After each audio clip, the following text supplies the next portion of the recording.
একাদশ শ্রেণীর ছাত্রছাত্রীদের সেমিস্টার 2 এর থার্মোডাইনামিক্স চ্যাপ্টার, থার্মোডাইনামিক্স এই চ্যাপ্টার আমরা গতদিন আন্তঃশক্তি এনথালপি এই জন্য আলোচনা করেছিলাম। তো এখন আমাকে আন্তঃশক্তি এবং এনথালপির মধ্যে কি সম্পর্ক, আন্তঃশক্তি ও এনথালপির সম্পর্ক,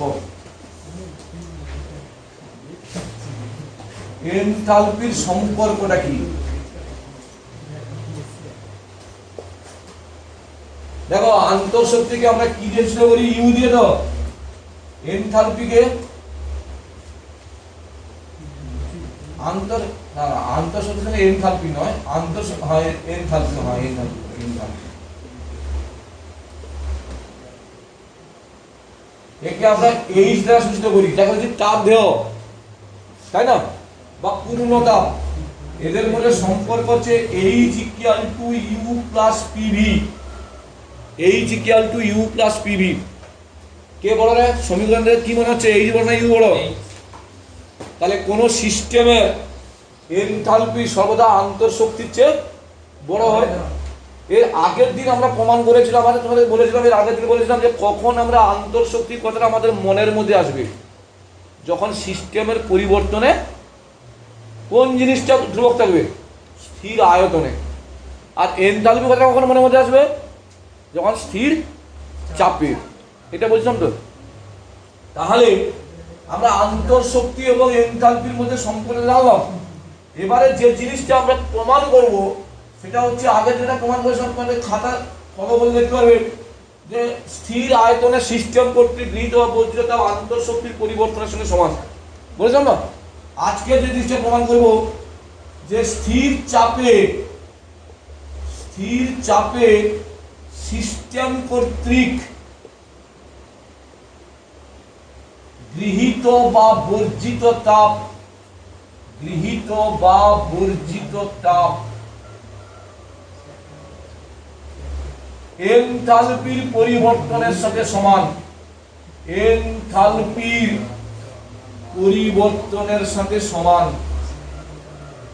পরিবর্তনের সাথে সমান। ভালো করো। একটা সিস্টেম এ পজিশনে ছিল, সিস্টেমটা বি পজিশনে এলো। আমি কি বলেছিলাম যে সিস্টেমের এনথালপির পরিবর্তন বলো বা আন্তঃশক্তির পরিবর্তন বলো, এটা পথ নিরপেক্ষ। কোন পথে এসছে তার উপর কি নির্ভর করে? এটা কার অপেক্ষক হয়? অবস্থার অপেক্ষক, তাই তো? মনে করো এখানে ছিল আন্তঃশক্তি U1 প্রাথমিক অবস্থানে, অন্তিম অবস্থানে আন্তঃশক্তি হলো U2। এখানে এনথালপি ছিল H1, এখানে এনথালপি হলো H2। এখানে আয়তন ছিল V1, এখানে আয়তন হলো V2। এখানে চাপ ছিল P1, এখানে চাপ হলো কি? তবে এখানে ব্যাপার আছে, আর প্রথম কি বলেছে? স্থির। তাহলে P1 এর মান যা হবে P2 এর মান তাই হবে, চাপে তো কোনো পরিবর্তন হয়নি। তাহলে একটা ক্ষেত্রে আমি লিখতে পারি H1 equal to U1 plus PV1 লিখতে পারি, হ্যাঁ? আর একটা লিখতে পারি H2 equal to U2 plus PV2 লিখতে পারি। আর পিটাকে চেঞ্জ করে নি কেন? প্রশ্নই বলা আছে স্থির চাপে, চাপের কোনো পরিবর্তন হবে না। এবার দেখো, H2 minus H1 equal to U2 minus U1, তাই তো? আচ্ছা, আমি তোমাদের সহজ করে আগে বলে দিই, সহজ সুযোগটা যদি আছে দরকার নেই। প্লাস এখানে কি হচ্ছে? P ইন্টু V2 মাইনাস কি হয়েছে? P কমন যে, হ্যাঁ? আচ্ছা, বা এখানে তো বলি del H equal to del U। H2 minus H1 মানে del H, U2 minus U1 মানে del U, plus PV2 minus PV1, তাই তো? বা del H equal to del U, বুঝছে? Del H equal to del U PV2 minus PV1, তো PV2 মানে কি লিখতে পারি N2 আর আরো সহজ করে তোমাদের করে দিলে সবচেয়ে সুবিধা হবে। এটা একটু জটিল হবে হয়ে যাচ্ছে, আরো সহজ হবে যদি করে দিই।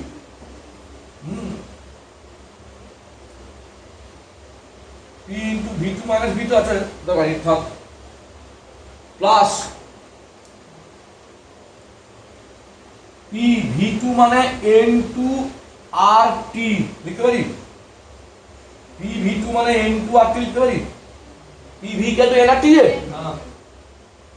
মাইনাস N1 আর T লিখতে পারি। del H equal to del U plus RT into N2 minus N1, ঠিক তো? বা del H equal to del U plus del N RT লিখলাম। আমি প্রমাণটা করতে চেয়েছিলাম এটা, কিন্তু প্রমাণ চলে এসছে অন্যটা। তার মানে এখানে আমি ক্যাপশনটা চেঞ্জ করে দেবো। কি চেঞ্জ করবো? এখানে আমি চেঞ্জ করবো যেটা আছে, যেটা আমি চেঞ্জ করবো সেটা হচ্ছে del H ও del U এর সম্পর্ক। এটা ক্লিয়ার হয়নি বলো? প্রমাণটা হলো? তাহলে প্রমাণটা del H equal to del U plus del M RT। এই সমীকরণটার নামে তিনখানা কেস হয়েছে। কি কেস?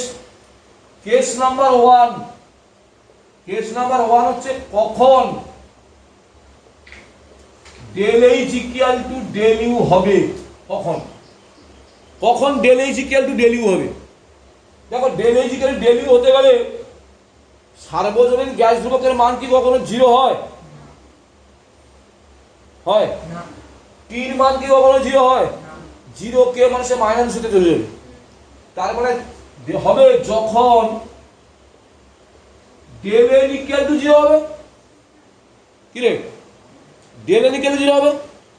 তার মানে যে সমস্ত রাসায়নিক বিক্রিয়াজাত পদার্থ এবং বিক্রিয়কের অণুর সংখ্যা সমান তাদের ক্ষেত্রে del H equal to del U হবে। কিরকম একটা উদাহরণ দিচ্ছি, H2G প্লাস I2G 2HIG।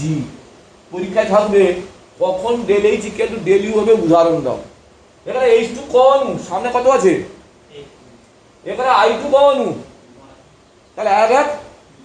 তাহলে এখানে H2 ক অণু, তাহলে del N মানে বিক্রিয়াত পদার্থের অণুর সংখ্যা মাইনাস বিক্রিয়কের অণুর সংখ্যা কত হচ্ছে? 1 হচ্ছে। 2 মাইনাস 2 0। তাহলে যে সমস্ত রাসায়নিক বিক্রিয়াতে বিক্রিয়ক পদার্থের অণুর সংখ্যা এবং বিক্রিয়াজাত পদার্থের অণুর সংখ্যা পরস্পর সমান তাদের ক্ষেত্রে del H equal to del U হবে। এটা ক্লিয়ার হলো? বলো। কেস নাম্বার 2, কখন del H greater than del U হবে? কখন del H greater than del U হবে? না, যখন del N greater than 0 হবে। এটা 0 হয়ে গেলে এটা যদি 0 চেয়ে বড় হয় তাহলে এই সমীকরণটা কি প্রমাণ করছে? del H টা কার চেয়ে বড় হবে? del U চেয়ে। তার মানে যে সমস্ত রাসায়নিক বিক্রিয়াজাত পদার্থের অণুর সংখ্যা বিক্রিয়কের অণুর সংখ্যার চেয়ে বেশি, যেমন ধরো PCl5G PCl3G প্লাস Cl2G। এখানে অণুর সংখ্যা কত PCl3? হ্যাঁ, সামনে কিছু নেই মানে কত আছে? এখানে কত আছে? তাহলে মোট কত? বিক্রিয়ক কত? বাদ দিলে কত? Greater than 0। তাহলে যে সমস্ত রাসায়নিক বিক্রিয়াজাত পদার্থের অণুর সংখ্যা বিক্রিয়কের অণুর সংখ্যার চেয়ে বেশি তাদের ক্ষেত্রে তাদের ক্ষেত্রে del H greater than del U হবে। কেস 3, কখন del H less than del U হবে? একটা তো দেখলাম del N equal to 0, একটা দেখলাম del N গ্রেটার দেন 0, আর একটা পড়ে থাকলো কি del N less than 0। del N less than 0 তার মানে কি এইটা যদি মাইনাস হয়ে যায় তখন এটা বড় হয়ে যাবে। তাহলে যে সমস্ত রাসায়নিক বিক্রিয়াজাত পদার্থের অণুর সংখ্যা বিক্রিয়কের চেয়ে কম, যেমন আমরা বলছি M2G প্লাস 3H2G 2NH3G, তাই তো? এবার বলো এখানে বিক্রিয়া করছে অনুসংখ্যা কত? বিক্রিয়কে অনুসংখ্যা কত? 2 থেকে 4 বাদ দিলে -2, তখন মাইনাস হয়ে যাচ্ছে, তখন ডেল এইচ ছোট হয়ে যাচ্ছে। ক্লিয়ার হলো? এইবার সেই প্রমাণটা প্রথমে যেটা আমি শুরু করেছিলাম, প্রমাণ করো স্থির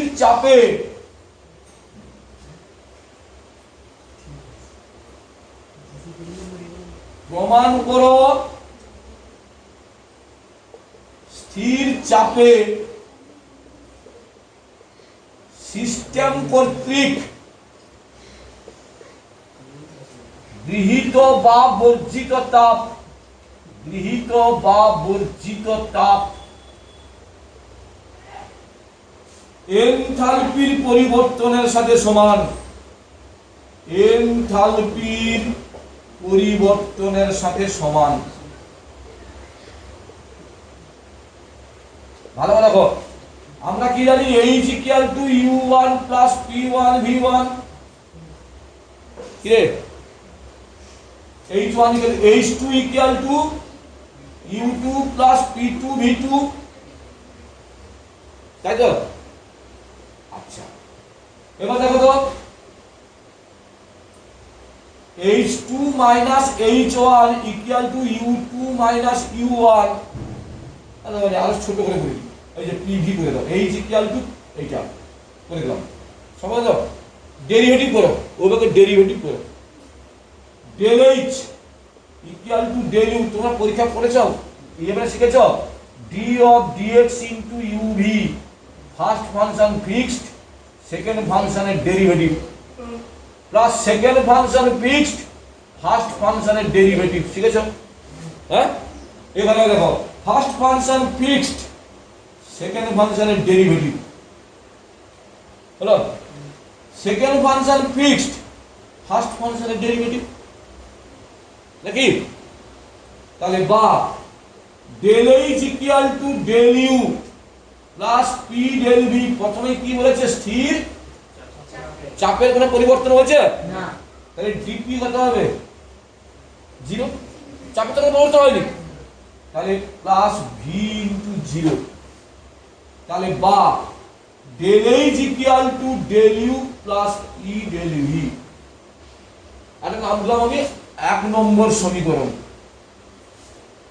মনে করি সিস্টেম নিজে কাজ করছে, মনে করি সিস্টেম নিজে কাজ করে। ওই তোদেরকে আমি বলেছিলাম সিস্টেম নিজে যা কাজ করে তাকে কি ধরা হয়? নেগেটিভ না পজিটিভ? সিস্টেম যা কিছু করে নেগেটিভ, তাহলে P del V equal to negative হবে তো? আরে ব্যাচে তার বলতে বলুন তো কি, del U equal to Q equal to del U plus W, তো ডব্লিউ তো পি ডেল ভি নেগেটিভ, তাহলে 1 নম্বর সমীকরণে পি ডেল ভি এর মান বসাই। আরো সহজ করতে হয় যে ওই তাপ গতিবিদ্যা প্রথম সূত্র কি?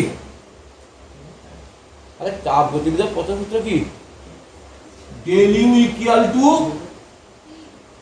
Q minus P del V, তো সিস্টেম যে কাজ করছে।